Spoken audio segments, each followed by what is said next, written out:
Hello everyone, thank you for coming back to yet another episode of The Gloving Paradigm. I am your host, Peter aka LPD Dubuque, and this week I decided to go on a different route than I normally do because I feel like if I have some time to talk about some of my processes when it comes to gloving and things like that, I think it would be a little bit more interesting for you guys to kind of get pretty much a lens to see through from where I sit and when I come to approach gloving as a whole. So what I want to talk about is actually my thoughts and impressions on the Geo Mode on the Futuristic Lights Atoms and what I have come to learn about this mode in particular and how it kind of pretty much ties into a lot of the ways that I go about, making glove sets and, my color choices and color configurations and things like that, stuff like that I've expressed before in previous episodes and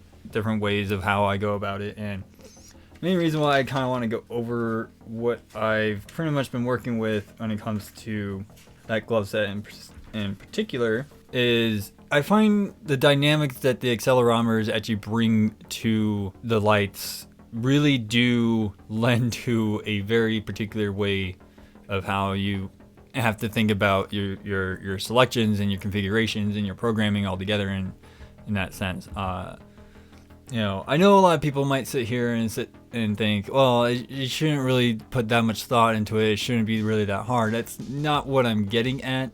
What I'm getting at is what I've learned from it opened up more possibilities to configurations and things like that, into more creativity type thought processes rather than it being something very, very simple. And I'm not saying that, something has to be super complex and convoluted or to be very, very rewarding. No, that's not the case at all. Most of the time when it comes to me making glove sets and things like that, it's actually really, really simple with what I come up with. It's literally, to me, when it comes to, especially in particular with the Geo Mode, which if anyone has listened to this podcast as long as it's been around, you guys know that if I ever got my hands on an accelerometer chip, or a modular chip as I call them, that the first one I want to tinker around with is the Geo Mode.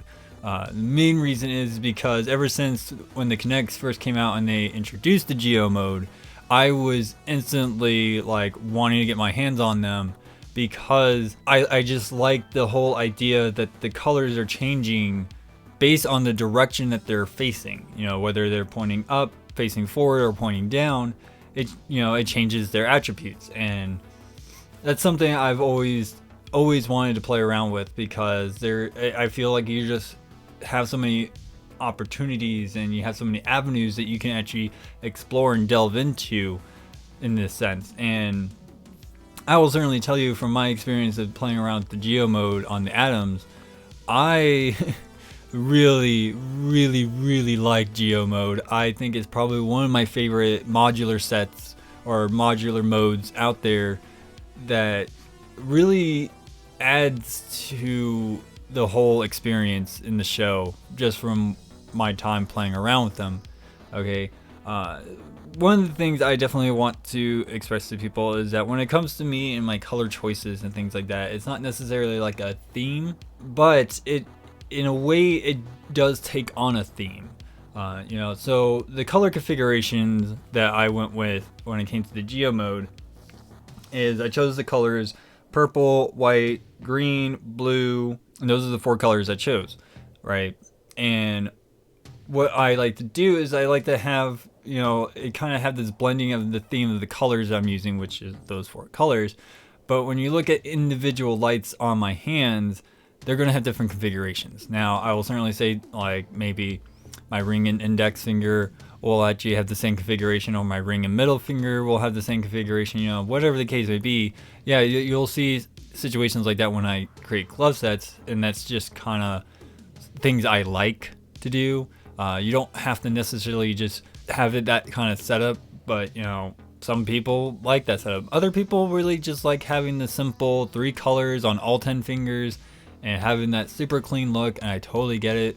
Especially from my experience in Magic the Gathering, where people really like having the same art on the same lands that they're playing with, Now granted, there will be people that tell you that there's some competitive advantages on it, and that gives you little incremental advantages in the game, but overall it doesn't affect how well you play as a player. You know what I mean? It's just, to me, it's one of those like aesthetic choices, if that makes any sense. But again, I'm kind of getting off track here. So what I find so interesting about the Geo Mode is when you first think about the Geo Mode and you think about like, okay, how do I want the colors to come out based on their directions, right? And I can immediately tell you that most people are going to be like, okay, you just put all one color all on up, then you put the second color all in the middle, and then you put all the same colors on the bottom. As much as that works, it just didn't work for me, if that makes any sense. Like, I like the whole idea that you can have one whole color be on one setup, and then you change it to the next one, and change it to the next one just by changing the direction of your fingers. But when it came to just doing normal tech and things like that, I didn't really like how it came out. And this isn't anything against the people who configure their Geo Mode that way or how Geo Mode works. It just, to me, when it came to seeing it in action like that and having all of the same colors in the same direction, just didn't really work for me. And so when it comes to Geo Mode, I actually had to sit there and think critically, and I mean very critically, about how I want to approach this set. Okay, and what I came up with is and it's kind of weird, and I know this is probably going to sound a little crazy, but just kind of bear with me here. I had to separate the directions into their own separate kind of category, if that makes any sense. Okay, so I wanted to blend all my colors together so you didn't have, one color in one direction type deal, because yes, as if you had all your fingers in that same direction, it would look great and stuff, but when you're just doing normal tech and stuff, it just doesn't blend very well to me. It kind of like throws things off. So that was a problem for me. I'm not saying that's a problem for everybody. It was a problem for me though. Okay, and so what I had to do is I actually kind of just like look at how the configuration is, which your first color on Geo Mode is going to be your up position, your second one's going to be the forward position, and the third one's going to be your bottom position. So I had to cut those into their own categories. So when I was looking at like, okay, how do I want all my lights to look like when I'm pointing all of them up? Now, granted, when it comes to my thumbs, you'll have to reverse it because I invert my thumbs. So when my thumbs are pointing up, the lights are pointing down. So that's something I would like people to kind of keep in mind. If you're doing inverted thumbs with Geo Mode and you want to have that monochromatic simplicity, clean look, but you're using, inverted thumbs, you have to keep that in mind, because that's how Geo Mode works. It works on the direction, and if it's inverted, it's pointing down, not pointing up. So if you don't have the same color on the down position as the rest of them are on the up position, it's not going to blend the way that you want. I will certainly say when we look at the differences between the Kinetics Geo Mode and the Atoms Geo Mode, the Kinetics, it just stayed the color until it changed that direction, and then it will pop into that new color, and then pop into another color once you change the direction again. And that's totally fine. That was really cool. I actually really like how the Atoms really blend those colors together. So when you're not necessarily pointing up, but you're also not pointing directly forward, you get that perfect blend of both the colors that you're using. And I feel like that was such a huge improvement on the mode altogether, because to me it allowed that whole blending aspect to happen, where you're not necessarily just stuck on three colors. You get those blending additional colors, the secondary colors type deal within your color set, and that's really cool. And of course, when you're moving fast enough, it just goes into whatever strobe that you set up. For me right now, I have it just on the standard strobe, which looks totally fine, and it really blends very well together. I think I kind of want to try out seeing what strobe would look like once I actually reconfigure it again, which is very easy on the Atoms. If you guys don't know, if you don't have the Atoms, you can literally just change the flashing patterns on each mode however you want.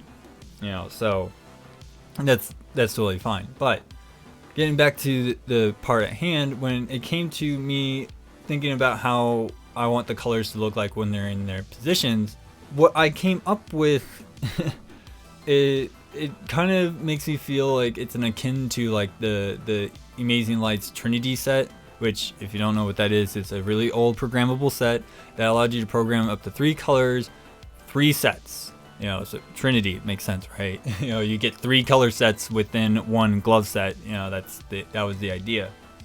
And so when it comes to the Geo Mode, that's kind of how I went about it with my color selections. You know, so what I would like to explain is that when I have all my fingers pointed up, my thumb, my index finger, and my well, actually, when I have my hands pointed all straight up, I have purple on my index and ring fingers, and white on my middle fingers, and green on my pinky. I also have green on my thumb. When it's pointed down, it's set on green, so that way the green on my pinky and my thumb, when I have my hands pointing straight up, it all blends together. And then of course when I got to the second position, which is all forward, I pretty much just went white, blue, blue, you know, so you kind of have another pattern set up. And then of course you get to the third one, which is just green, purple, green type deal. So knowing that, what that came out to happen is that I had technically 3 different colors, you know, 3 different glove sets within one single mode, and it's all based on the direction I pointed. And it's really, really cool, or at least to me, I think it's really, really cool when you actually show your hands pointing in one direction and you just point them towards another direction and you point them again, and just watching them fade from one set to another. It looks really, really cool to me. Now, I can certainly say, yeah, it looks cool when you do the whole all one color on one set type deal like most people want to do, but I didn't want to go approach the Geo Mode that way because I didn't feel, at least to me, it just didn't feel right. I didn't feel as organic in a way. I know that kind of sounds weird to say, but to me, it just didn't feel that way. So to me, when it comes to the Geo Mode, I like having different colors set on different things instead of having that whole monochromatic setup. And when I would practice with Geo Mode, the blending of my colors, I'm not saying that it was hard to tell, like, oh, you're having all his fingers pointing, so now he has white and blue and stuff like that, but I just liked how when I was doing my normal tech, I didn't have that weird feeling like I did when people use Geo Mode and have the whole monochromatic setup, you know, and that's really cool. I really liked that, you know, and to me, it didn't necessarily distract from what I was doing in terms of tech, you know, in terms of tutting and digits and dials and stuff like that. It, you know, it actually lended even further to that. You know, you when I had like my palms facing forward, but I would turn my hand upside down, you know, certain things would happen. Like my thumbs would actually change colors as they would turn over, you know, and that was really, really cool. And that was stuff that I was starting to notice. So what I actually wanted to kind of explain to everybody is that when it comes to the Geo Mode, certain movements, especially when it comes to like your thumbs and having that whole chromatic change depending on the directions, it actually lends to the action that you're doing. You know what I mean? Like it actually is signifying to your viewer, like, hey, this is changing. Look what's happening to the light as I'm doing this simple change, and adds another layer to the whole experience overall. And I really like that. That's one of the things I just thoroughly enjoy about Geo Mode.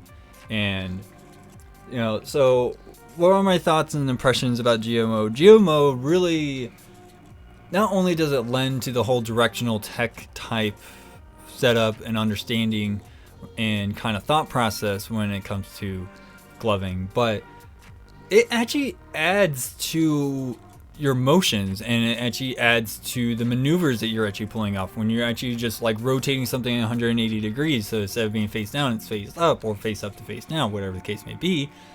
You know, it's actually lending to that action, and I really like that. You know, and I'm hoping that with my listeners that you guys are actually wanting to take that into consideration and actually start thinking critically about how your modular chips work. And not only that, in terms of like sensitivity and things like that, that's not really the case. You know, that does add different layers, I will certainly agree. And I will, once I actually start tinkering around with the other modes, I will definitely give my thoughts and impressions on that. But I really wanted to focus on Geo Mode because Geo Mode was just the one mode that I wanted to play with the most. It was just, it added so much. And before I actually got my hands on the Geo Mode, I thought I had a pretty good understanding of it. But after playing around with it for about 30 days or so, my mind, it's kind of hard to explain. I realized how surface level I was thinking when it came to Geo Mode. You know what I mean? Like, it's just, all in practice and theory and stuff, like, or just on paper and in theory, never ever actually having the practical application of it really kind of blew me away. And it's something that I wanted to share with you guys because I felt like this is something, that I really take in consideration. I know not a whole lot of people really think about it, or they feel like you don't need to put that much thought into how you set up your lights. But I'm that type of person who does put that much time and effort into just configuring their lights, because as much as, yes, the lights do facilitate what they need to facilitate in terms of the performance, you can go even further with it to really accentuate it overall, instead of just being what is used as the tool to perform. You can actually use this as a tool to accentuate our performances, to immerse our audience in even further when they can catch the subtle changes that happen. And that's something that I find really, really cool, is when the lights, especially modular chips, when they just do subtle changes during just regular things that you're doing in your performance, I feel like it really elevates it to a new degree. Now, am I saying that static chips like the Chroma controls are just not going to be as good because they don't have motion reaction like the atoms or the spectras have? No, that is not the case at all. It's, I've seen plenty of shows where people use static chips and they come out absolutely beautiful and flawless and amazing. But to somebody like me who really takes the time to think about these different modes, especially when it comes to the modular ones, it really has opened up different avenues that I never thought were possible. As much as my uncharted territories of accelerometers can pretty much show you that my level of ignorance when it comes to accelerometers was there. And after some time with the atoms and actually understanding even further through practical application, that it transcends our understanding of how gloving should work, or how it's able to work, really. And that's what I really, really like. So I definitely want to kind of just spew my thoughts and impressions about the Geo Mode. First of all, you guys should probably know I absolutely freaking love Geo Mode. I think it's probably one of the greatest modular sets to come out. I think it's probably one of the most innovative ones to exist, and that's just my opinion. Granted, I don't have a lot of other experience with the other modes. That might change, but for right now, I will certainly say what has my attention and probably is going to hold my attention the most is Geo Mode. It is just one of those modular modes that I wanted to play with, and I knew I was going to fall in love with it as soon as I got my hands on them, and man, did I fall in love with it. I freaking love Geo Mode. Okay. So yes, that's pretty much all for my episode. I really hope you guys kind of enjoyed this different take, instead of me just being super educational all the time and trying to get spew all this information on you guys and levels of exposition and bullcrap and stuff. I kind of wanted to just take a step back and actually just kind of sit down and actually just tell you guys something, and just tell you my thoughts and impressions about something that I've been working on.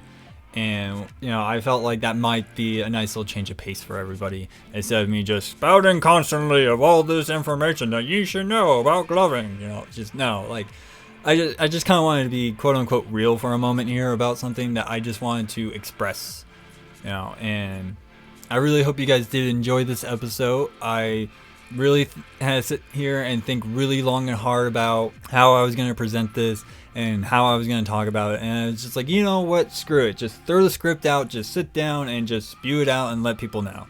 So that's pretty much what I did. But if you do have any questions I did not cover in this episode, you can always hit me up at the various outlets that I do have. I do have a Facebook page, which is aptly named The Gloving Paradigm. I'm always on there. I get a lot of conversations with everybody on there, so please do not hesitate to contact me on there. We can have a lot of fun on there. Of course, I do also have a email, which is muttonchopguy@gmail.com. And of course, I am on Reddit under the username muttonchopguy. So if you want to hit me up on Reddit, you can always do it there too. And of course, I do have a Discord server, which will be linked in this episode's description. Do not hesitate to click on that and get on there, because I do try to talk as much as I can on there. It's really, really fun. I really hope you guys try to enjoy it more. I will certainly tell you guys right now that a lot of things have changed for me.